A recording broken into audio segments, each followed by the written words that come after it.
Baik teman-teman, selamat datang kembali. Pada kesempatan kali ini saya akan membahas mengenai analisa saham mingguan untuk periode tanggal 23 Mei sampai dengan tanggal 27 Mei 2022. Jadi seperti biasanya saya akan bahas untuk analisa saham mingguan ya, satu video sekitar 6 saham. Nanti ada beberapa video, playlistnya ada di video deskripsi di bawah ini ya. Jadi bukan hanya untuk satu video 6 saham aja, tapi ada beberapa saham ya. Dan untuk pembahasan kali ini saya mulai langsung dengan yang pertama adalah untuk saham UNVR atau Unilever Indonesia ya. Jadi untuk Unilever Indonesia ini adalah grafik mingguannya ya. Support resistennya sudah saya gambarkan sebelumnya, masih tetap sama, yaitu support saat ini 4890 dan resisten terdekatnya 5400. Nah, memang di sini uptrendnya sudah mulai bagus ya. Sebelumnya memang dia primary trendnya strong downtrend ya. Sebenarnya kalau kita bicara mengenai trennya Unilever ini selama di bawahnya 5400 sebenarnya dia masih resiko koreksi lagi ya. Seperti itu ya. Jadi pada dasarnya kalau mau buy sekarang sebenarnya sih belum terlambat enggak ya. Karena ada beberapa yang bilang, oh ini sudah naik tinggi, nanti jangan-jangan diturunkan lagi. Sebenarnya sih selama bertahan di atas 4890 dia masih cukup bagus untuk Unilever. Mau buy sekarang boleh, kalau misalnya takut ya tunggu aja buy on weakness di area 4340. Artinya kalau misalnya dia koreksi seperti ini ya, sudah nyentuh 5400 kemudian koreksi, kalau dekat di dekat range-nya 4340 ya kurang lebih ya. Kalau dia berhasil rebound, di sana kesempatan untuk buy. Kalau dia berhasil naik lagi ke atas 4890 boleh tambah lagi atau average up ya. Tapi menurut saya sih kalau mau buy sekarang boleh saja, buy-nya bertahap aja. Setiap kelipatan Rp50 atau Rp100 boleh tambah lagi atau average up ya. Target price-nya masih tetap sama di area 5.400 dan 6.000 ya. Ini untuk Unilever ya.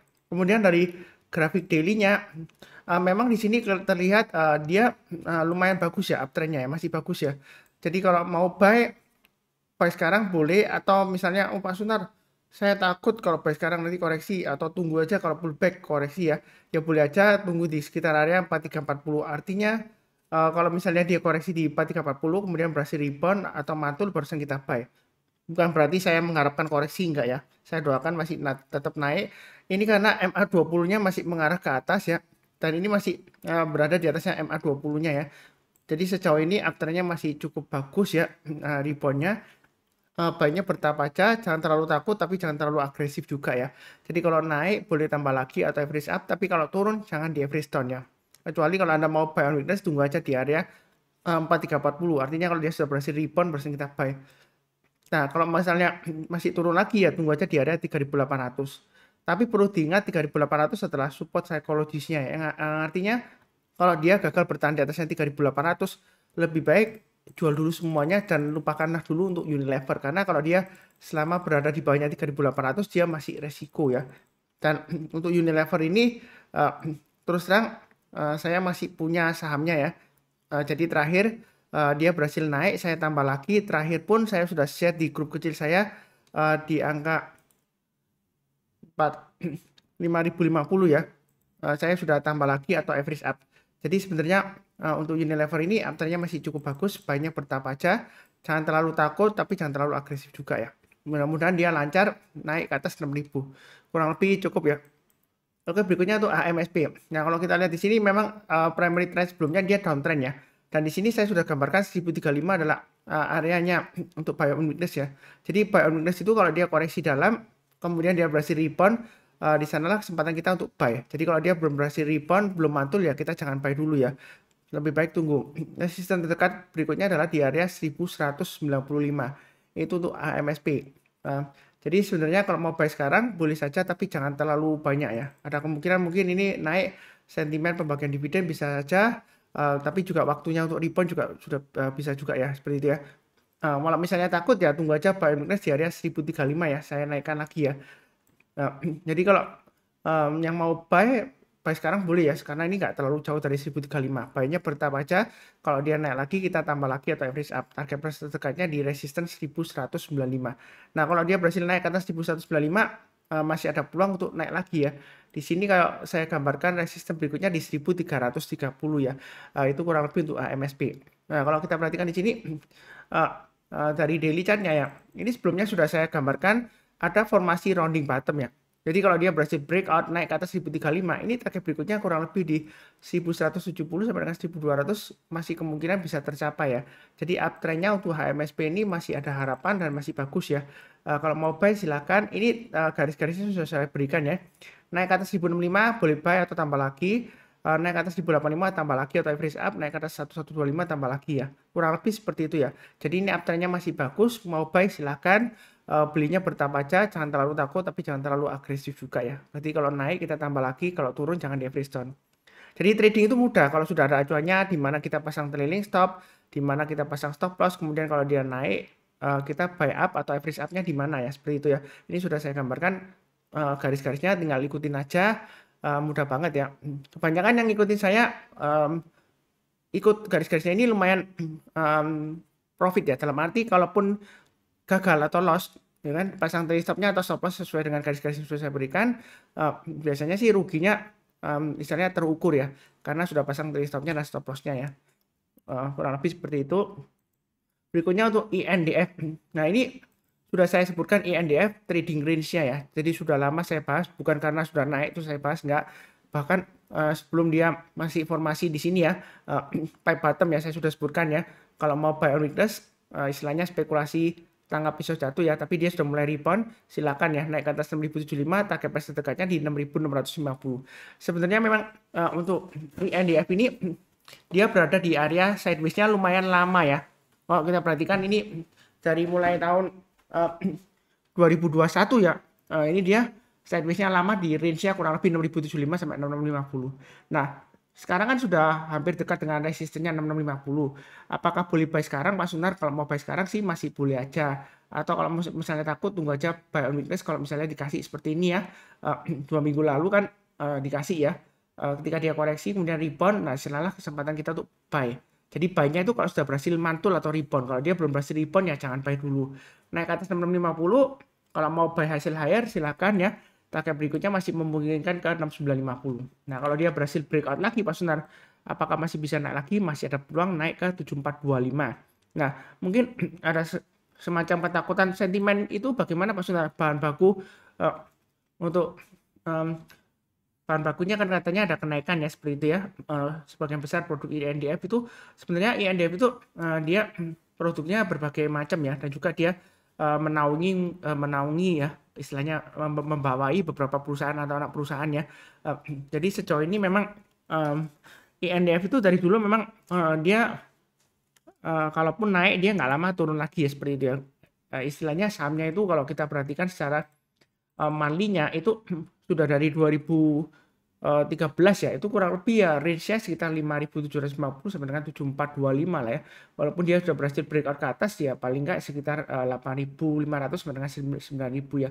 Kemudian kalau nggak lama lagi dia gagal naik lagi ya dia akan turun lagi, testing area supportnya di bawahnya 5.750 ya. Sebenarnya untuk INDF ini untuk jangka panjangnya ataupun jangka menengahnya masih ada peluang ya, seperti itu ya.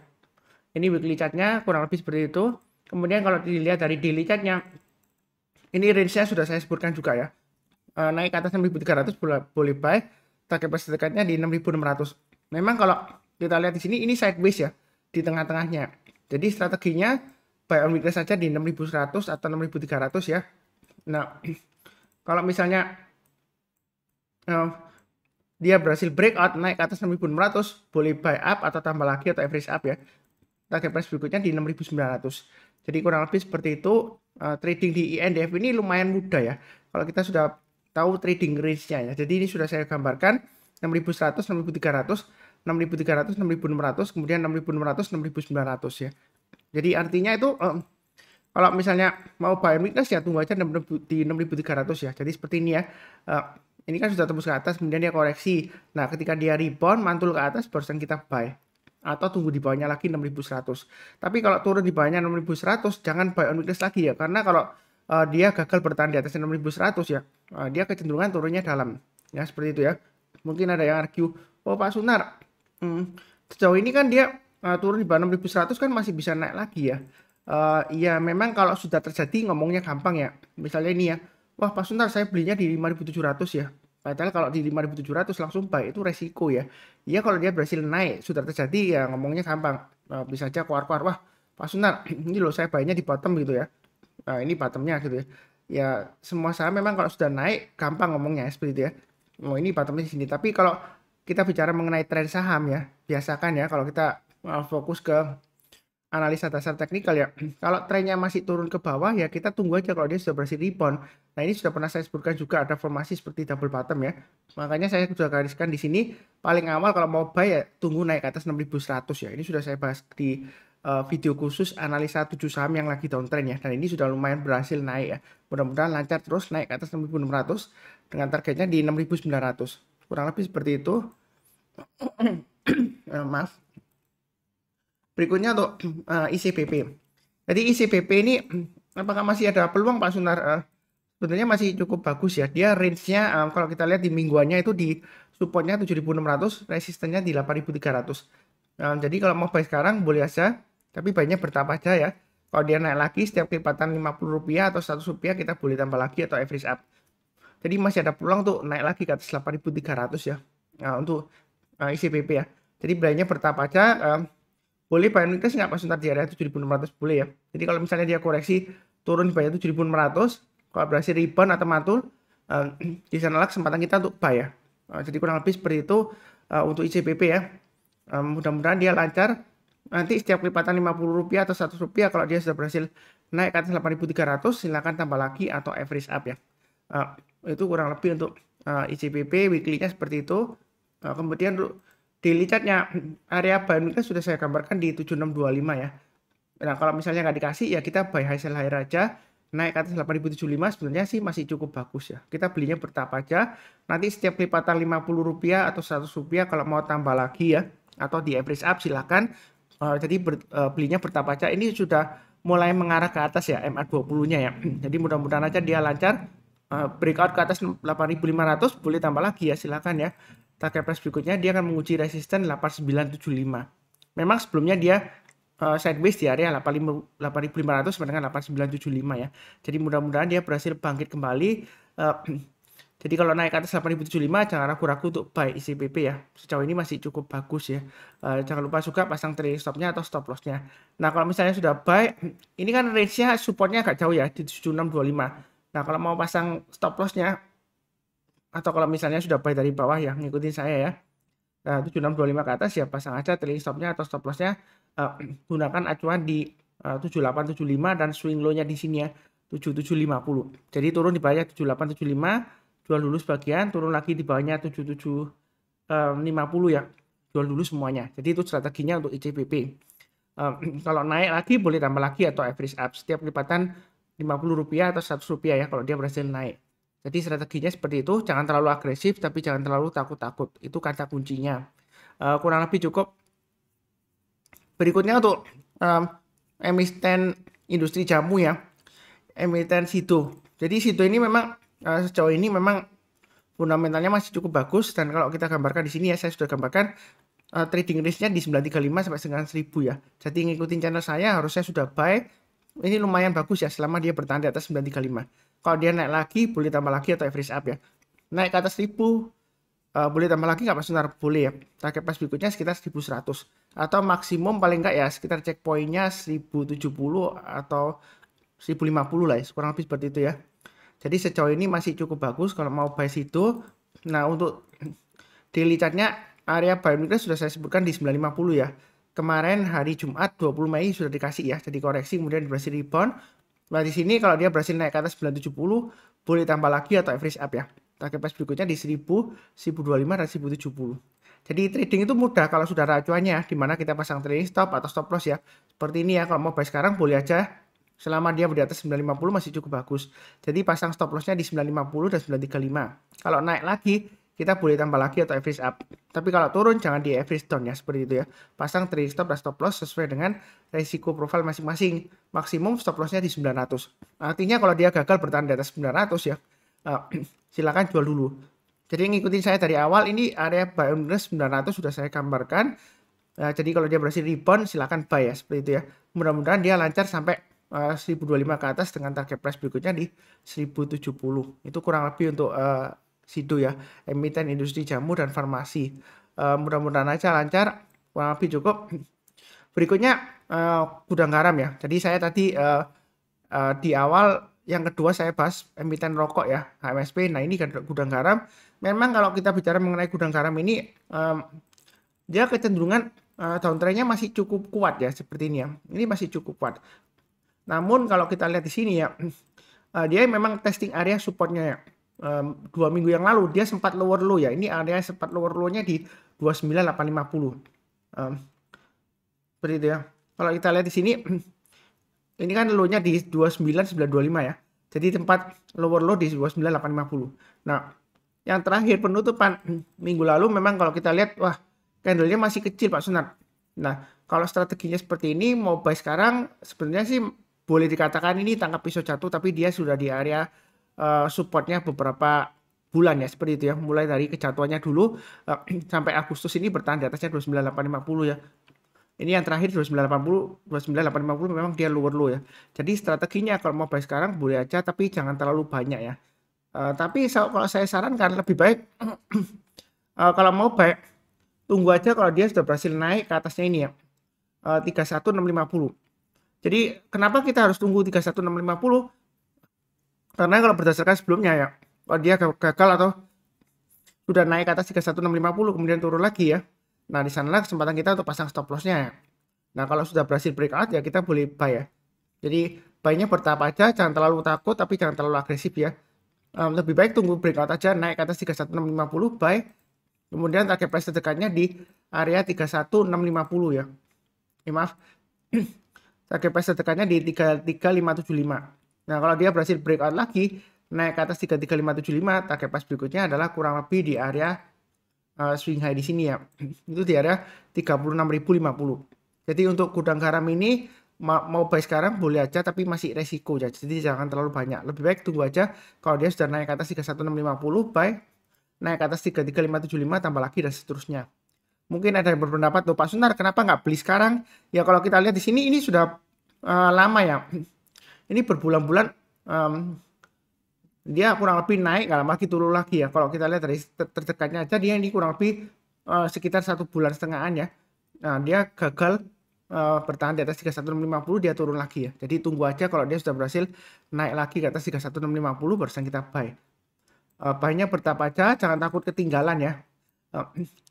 Kalau dari daily chartnya memang ini agak sedikit berbeda ya support resistennya ya. Kemarin di grup saya ya, Telegram grup saya saham profit ya.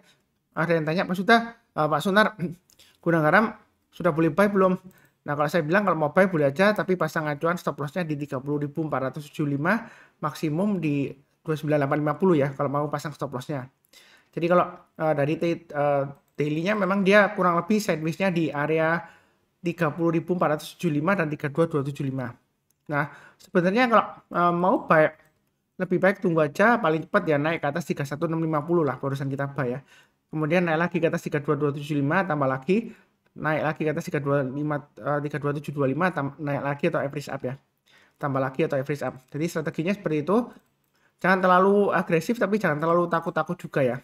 Ini perlu diingat juga ini masih cenderung sideways tapi sideways-nya itu dia di jalur downtrend-nya. Jadi hati-hati aja. Ya saya nggak mendoakan turun lagi nggak ya. Mudah-mudahan ini sudah price in ya, sudah mulai bangkit ya untuk tahun ini ya, semester kedua nanti ya. Yang mudah-mudahan aja dia berhasil naik lagi. Kalau dia berhasil naik kita boleh tambah lagi atau average up bertahap ya. Tapi kalau turun jangan di average down-nya, itu strateginya.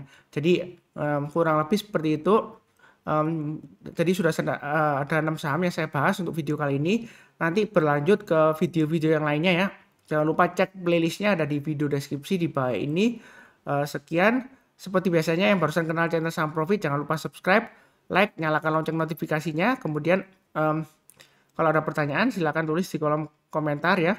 Atau kalau ada saran seperti biasanya saya doakan selalu semuanya selalu sehat, damai dan sejahtera selalu. Amin. Terima kasih banyak.